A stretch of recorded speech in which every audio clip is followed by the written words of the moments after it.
बात से बात में जावेद चौधरी का सलाम। आज दो बड़े अहम मौज़ूआत आपके साथ डिस्कस करने हैं, जिसमें से एक तो आप सबको पता है कि पाकिस्तान में जो ख़ुसूसन पंजाब में जो 3 दरिया हैं, सतलज, रावी और चनाब, उनमें बहुत ऊंचे दर्जे का सैलाब है और बहुत सारे हज़ारों लोग बेघर हो चुके हैं। कई दर्जन लोग मारे भी जा चुके हैं, उनकी इमलाक का नुकसान हो चुका है। तो अल्लाह पाक अपनी रहमत करें, फ़ज़ल करें और इस अज़ाब से जो ये नाज़िल हुआ है पानी की सूरत में, इससे हमें अमान दें। लेकिन इस सैलाब की सूरत हाल जो अब ये बनी है, पिछले सैलाब से ये बहुत बड़ा सैलाब है और ये कहा जा रहा है कि आने वाले वक्तों में ये अब इसकी शिद्दत बढ़ती जाएगी और इसकी वजह, जैसे आप सबको पता है कि ग्लोबल वार्मिंग ही है, ग्रीन गैसेस का जो इफ़ेक्ट है ये वो आ रहा है और वो अब सच होता नज़र आ रहा है। इससे पहले हमने गिलगित बल्तिस्तान में देखा कि पूरे पूरे 5-5 किलोमीटर का जो ग्लेशियर है, एकदम से वो जो है बारिशें हुई और बारिशों के नतीजे में वो सारा पिघल गया और पिघलने से जो वो पानी एक छोटा-सा समंदर बन गया और जब वो जो आगे पत्थरों ने उनको रोका हुआ था, वो जब दबाव बढ़ा तो वो पत्थर को साथ बहा के ले गया और वो कमरों से भी बड़े-बड़े पत्थर धम-धम करते हुए जब वो आए तो उन्होंने बहुत सारा नुकसान किया। फिर जो टिम्बर माफिया था, टिम्बर माफिया ने जो वहाँ पे दरख्त काटे हुए थे, वो दरख्त भी जो है मिसाइलों की सूरत में आए और लोगों को बड़ा नुकसान पहुँचाया और फिर जो दरियाओं के साथ जो होटल थे वो जब गिरे तो उनका जो मलबा था, उनमें जो सरिया था, उनमें जो गार्डर यूटीआर थे, उन्होंने भी बहुत नुकसान पहुँचाया। लेकिन हमने इस तरफ कोई ना तवज्जो की और ना ही करेंगे, बल्कि हमने तो इस कुदरती आफ़त को, इस ग्लोबल वार्मिंग को, और इस ग्लोबल वार्मिंग में हमारा हिस्सा सिर्फ 1% है, लेकिन सबसे ज़्यादा इफ़ेक्ट हम हो रहे हैं और होंगे, ये माहिरीन कह रहे हैं। तो इस कुदरती आफ़त में भी हमने अपनी सियासत चमकाना शुरू कर दी है, क्योंकि जो नून लीग के जो सुकरात हैं या बुकरात हैं, एहसन इकबाल साहब, उनका कल फरमाना था कि जो है ये सारा कुछ हिंदुस्तान की अभी जहरियत है और उन्होंने रेलों को इकट्ठा किया और फिर एकदम से पाकिस्तान पर छोड़ दिया। कितनी नॉनसेंस ये बात है। क्या ऐसा मुमकिन है कि कहीं इतने बड़े पानी को स्टोर किया जा सकता है और फिर उसको इकट्ठा करके छोड़ा जा सकता है, जबकि बात इससे उलट है। और वो ये है कि हिंदुस्तान ने सफारत खाने के ज़रिए पाकिस्तान को 1 हफ़्ते पहले ही ये इत्तला दे दी थी कि इस तरह करके पानी आ रहा है और उसका आप बंदोबस्त कर लें। और हम क्या उसका बंदोबस्त कर सकते थे? अच्छा, ये ना भी बताता हमें, इंडिया ना भी बताता, भारत हमें ना भी बताता, तो आज जो आज जिस एज में हम बैठे हैं, जो आर्टिफ़िशियल इंटेलिजेंस का जो दौर है और सैटेलाइट से हर चीज़ों को जो देखा जा सकता है, उसमें हमें एहसन इकबाल साहब बता रहे हैं कि ये तो भारत ने जो है ना जी आबी जाहरियत की है और हमेशा की तरह उसने ये हमें नुकसान पहुंचाने के लिए पहले रेलों को इकट्ठा किया पानी को और फिर एकदम से हमारे ऊपर छोड़ दिया।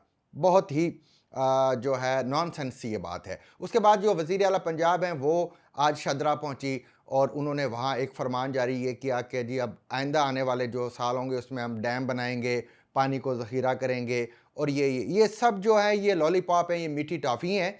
जबकि असल वजह जो है सैलाब की, ये जो बारिशें हैं, ये जो मौसम जो है शदीद हो चुके हैं, इसकी वजह वो ये है कि हमसे जो जुगनू और कोयल जो हैं वो रूठ गए हैं।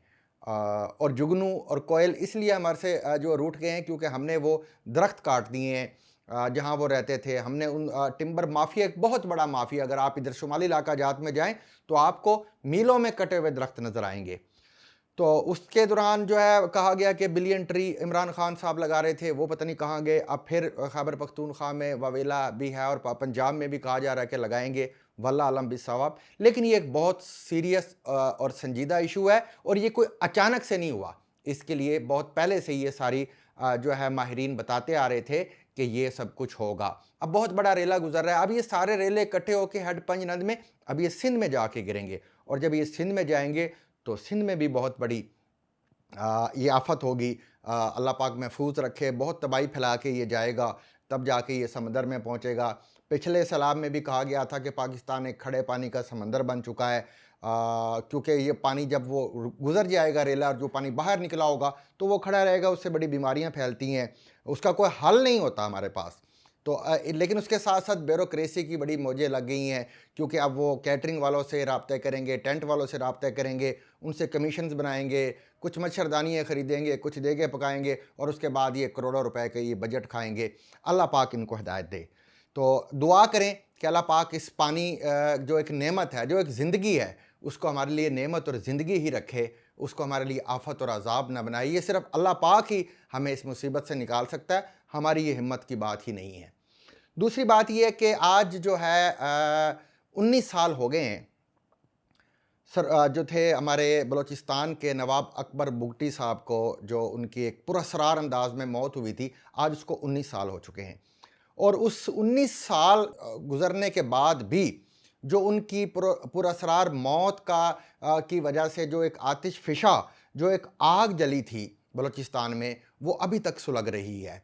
उसमें अभी तक कोई कभी वो जो है हमें किसी वाक़े की सूरत में नज़र आती है, कभी हमें वो बलोच लिबरेशन फ्रंट की सूरत में नज़र आती है, वो आग बुझी नहीं है। अच्छा, ये जो आग लगाने वाले थे परवेज़ मुशर्रफ साहब, परवेज़ मुशर्रफ का जो नामा अमाल है, जो उनके बाएं हाथ में ही होगा, उसमें जहां जो है लाल मस्जिद है, जामिया हफ्सा है, वकला का जो है कत्ल आम है कराची में, तालिबान और अफ़गानिस्तान के साथ जो उसने किया, रिचर्ड आर्मिटज की एक फ़ोन कॉल पे सरेंडर कर गया और वो भी अमेरिका को दिया जो उसने मांगा ही नहीं था। ये तो सारे उसके नामा अमाल में हैं।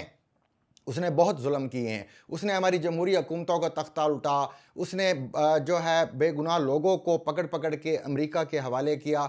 लेकिन उसके साथ साथ ये जो नवाब अकबर बुगटी का भी उसके नामा अमाल में मौजूद है। तो नवाब अकबर बुगटी, मैंने कल भी एक बात की थी कि हमारा एक जो दस्तूर है वो तहरीरी है और एक दस्तूर जो हमारा है वो ज़बानी है, और जो ज़बानी दस्तूर है चलता वही है, क्योंकि यहाँ एक वक्त में कहा जाता है कि ये गद्दार है और दूसरे वक्त में मुहिब वतन बन जाता है, एक वक्त में वो अमन पसंद होता है, दूसरे में वो दहशतगर्द बन जाता है।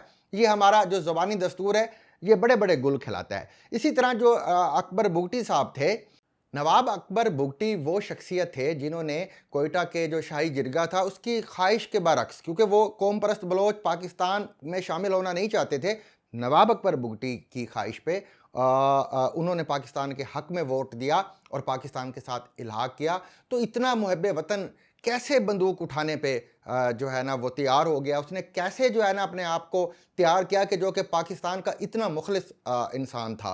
ये सवालात बहुत अहम हैं जिनका जवाब अब लोगों को मिल रहा है। जब पहले हमारे वज़ीर आज़म मलक फ़िरोज़ ख़ान नून की हुकूमत ख़त्म करके मार्शल लॉ लगाया गया, तो उस वक्त जो थे बुगटी साहब वो वज़ीर ममलकत दिफ़ा थे और वो अपने बहनोई से एक दिन फ़ोन पे बात कर रहे थे, शेरबाज़ मज़ारी। तो उनको लगा कि हमारे फ़ोन, वो क्योंकि अपनी बलोची ज़बान में बात कर रहे थे, तो फ़ोन जहाँ पे टैप हो रहा था उसकी आवाज़ दरमियान से आती है और वो उन दोनों को कहता है कि आप उर्दू में या इंग्लिश में बात करें। ये शेरबाज़ मज़ारी ने अपनी किताब में, अपनी बायोग्राफ़ी में बात लिखी है। तो उसने चीख के कहा अकबर बुगटी साहब ने कि मैं वज़ीर दिफ़ा हूँ, आप कौन हैं ये बात मुझे कहने वाले। तो दूसरी तरफ से उनको कहा गया कि अब इसमें मार्शल लॉ लग चुका है, आप वज़ीर दिफ़ा नहीं रहे। और वाक़ई ही जो है ना मार्शल लॉ लगने के बाद ही उनको फिर जो है गिरफ़्तार कर लिया गया, उनको कबीले की सरदारी से हटा दिया गया, अब वो तुमनदार नहीं रहे थे। फिर एक जो उनके कबीले के एक शख्स को जो तुमनदार बनाया गया, जो सरदार बनाया गया बुगटी साहब को हटा के, तो उसके बाद उनको जेल भेज दिया गया। जेल में उनको सज़ाए मौत, मिलिट्री ट्रायल हुआ, सज़ाए मौत उनको दे दी गई। बादशाह उनके जो बहनोई हैं शेरबाज़ मज़ारी और जुल्फ़िकार अली भुट्टो की कोशिशों से उनकी वो सज़ा जो है ख़त्म हुई, वो बाहर आए, तो फिर उन्होंने अयूब ख़ान के ख़िलाफ़ तकरीरें शुरू कर दी। और जब उन्होंने अयूब ख़ान के ख़िलाफ़ तकरीरें आके शुरू की, तो अयूब ख़ान ने जुलाई 1962 में एलानिया तौर पे कहा कि ये जो अकबर बुगटी है इसकी सज़ा जो है ख़त्म नहीं हुई है, बल्कि इसके अच्छे चाल चलन की वजह से इसको रिहा किया गया था और इसने अपने वादे का पास नहीं रखा और उनको फिर गिरफ़्तार कर लिया गया। उनकी गिरफ़्तारी के बाद सरदार अख्तर मैंगल ने लियारी ग्राउंड में उनके हक़ में एक जलसा किया, तो सरदार अख्तर मैंगल को भी गिरफ़्तार कर लिया गया और उनके साथ भी वही सलूक हुआ कि उनको अपने कबीले की जो सरदारी थी उससे हटा के एक दूसरे शख्स को तुमनदार बना दिया गया। और फिर जब कबीले वालों ने उस तुमनदार को कबूल ना किया बल्कि उसको कत्ल कर दिया, तो उसकी FIR भी जो है उन्होंने सरदार अख्तर मैंगल और उनके बाप पे दी और उनके वालिद, और वो बहुत अरसे तक जेलों के धक्के खाते रहे। ये एक बड़े तल्ख़ से हक़ाइक़ हैं जो बलूचिस्तान के हवाले से हमारे सामने आए हैं। फिर जो नवाब अकबर बुगटी जो थे, भुट्टो साहब जब मार्शल लॉ एडमिनिस्ट्रेटर थे, तो उनके साथ नहीं बनती थी, क्योंकि नवाब अकबर बुगटी साहब वो शख्स हैं जो मशरक़ी पाकिस्तान की अलहदगी के ख़िलाफ़ थे, बल्कि वो तो शेख मुजीब को ढाका जाके मुलाकात भी करके आए थे और वो चाहते थे कि पाकिस्तान तकसीम ना हो, लेकिन वो उस तकसीम को नहीं रोक सके। उस दौरान वो भुट्टो साहब के ख़िलाफ़ भी तकरीरें करते रहे, भुट्टो साहब उनसे बहुत नाराज़ थे। फिर वो जिला वतनी में चले गए, खुद साख्ता सी वो जिला वतनी थी, और जब जिला वतनी से वापस आए तो माजी के जो हरीफ थे फिर वो हलीफ बन गए। भुट्टो साहब ने उन्हें अपने जो है गवर्नर लगा दिया बलूचिस्तान में। उसके बाद बेनज़ीर भुट्टो साहबा की हुकूमत आई तो वो वज़ीर आला भी रहे। फिर बाद अज़ां ये इतने ओहदों पे रहने के बाद फिर एकदम से हमारी फ़ौजी इस्टेब्लिशमेंट को पता चला कि ये तो गद्दार है, और ये जो सारा इशू बना था परवेज़ मुशर्रफ का, उसमें सिर्फ दो वो बातें थीं। एक बात तो ये थी कि गैस चूँकि बलूचिस्तान से निकलती थी, उनका कहना था कि उसकी हमें रॉयल्टी दी जाए, क्योंकि हमारे इलाके से ये गैस निकलती है और हमारा इसके ऊपर पहला हक है। ये जो लेवीज़ की जो ये फ़ोर्स वहाँ पे बनी है, दरअसल ये सरदारों की फ़ोर्स होती है, क्योंकि हमारा वहाँ पे बलूचिस्तान में चंद शहरों के अलावा, कोयटा ले लें, एक दो और शहर ले लें, उसके अलावा हमारी स्टेट की वहाँ पे जो फ़ोर्स नहीं है, जो पुलिस है उनकी बलूचिस्तान की, वो बहुत थोड़ी है। आप यही समझ लें कि 10% होगी। बाकी जो 90% है लेवीज़ चलाती है, वो सरदारों की फ़ोर्स होती है, और गवर्नमेंट सरदारों को जो है पैसे देती है और वो उनको तनख्वाह देते हैं। तो उन्होंने जो है इशू उठाया बुगटी साहब ने कि हमें रॉयल्टी दी जाए। जब अभी ये इशू चल रहा था तो सुई गैस फील्ड पे एक लेडी डॉक्टर थी शाजिया, उसका रेप हुआ मुबैना तौर पर, बहुत हाईलाइट हुआ वो केस, और जो रेप करने का जिस पे इल्ज़ाम लगा वो फ़ौज के एक अफसर थे। उन्होंने बहुत इशू उठाया अकबर बुगटी साहब पे, लेकिन शायद वो प्रोसीडिंग ना हो सकी उस फौजी के ख़िलाफ़, इसलिए ये फिर सुलगती चली गई, आग सुलगती चली गई, और उसके बाद फिर उनकी एक पुरअसरार मौत है। इस पुरअसरार मौत से पहले जो परवेज़ मुशर्रफ था, उसने ये कहा था कि आपको नहीं पता कि आपको कौन सी चीज़ कहाँ से आके हिट करेगी, और आप कहाँ भूले फिरते हैं पुराने वक्तों में कि आप पहाड़ों पे चढ़ जाएंगे, मैं तुम्हें नहीं छोड़ूंगा, और वैसे ही हुआ। इसी तरह परवेज़ मुशर्रफ के बहुत सारे नामा अमाल है, और ये उसने एक ऐसा काम किया। सर, जो बुगटी साहब की जो हलाकत है, उनकी जो पुरअसरार मौत है, उसकी जो वो एक चीख है, वो आज तक हमें सुनाई दे रही है। कभी वो जाफ़र एक्सप्रेस की बोगियों में सुनाई देती है, कभी वो उन बसों में सुनाई देती है जिसमें पंजाबी मज़दूर बैठे होते हैं, कभी वो हमें जो है कोयटा में सुनाई देती है। वो चीख अभी तक मद्धम नहीं हुई। वो चला गया परवेज़ मुशर्रफ को, और आप हैरान रह जाएंगे कि वो इतना ताकतवर शख्स पाकिस्तान में पहले कभी भी नहीं आया जितना परवेज़ मुशर्रफ था। 5 ओहदे उसने अपने पास रखे हुए थे। वो वज़ीर दिफा भी था, वो चीफ़ एग्जीक्यूटिव भी था, वो सदर भी था, वो आर्मी चीफ़ भी था। वो एक हाथ से समरी जो है लिखता था और दूसरे हाथ से मंजूरी दे देता था।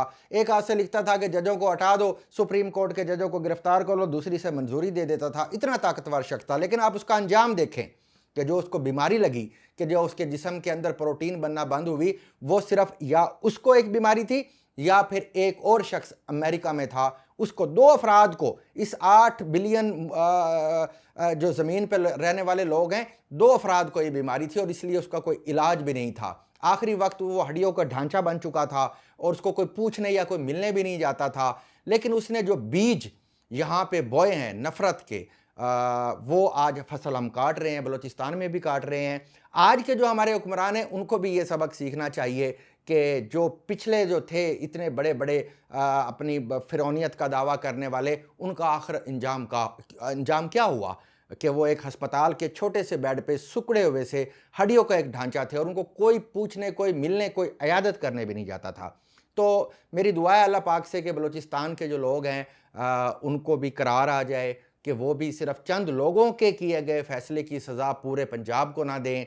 पूरी इस्टेब्लिशमेंट में तो बहुत अच्छे अच्छे लोग भी हैं, उसमें तो बलोच रेजिमेंट भी है, बहुत सारे फौजी ऐसे होंगे जो उनका दर्द रखते हैं, लेकिन अपने एक अफसर जो उनका चीफ ऑफ आर्मी स्टाफ है, उसकी वजह से तमाम को तो हम नफ़रत का निशाना नहीं बना सकते। तो मेरी दुआ है कि उनको करार आ जाए, और दूसरी दुआ आप ये करें कि ये जो सैलाबी रेले गुजर रहे हैं, अल्लाह पाक लोगों को इनसे महफूज रखें और नई आफतों से हमें महफूज रखें।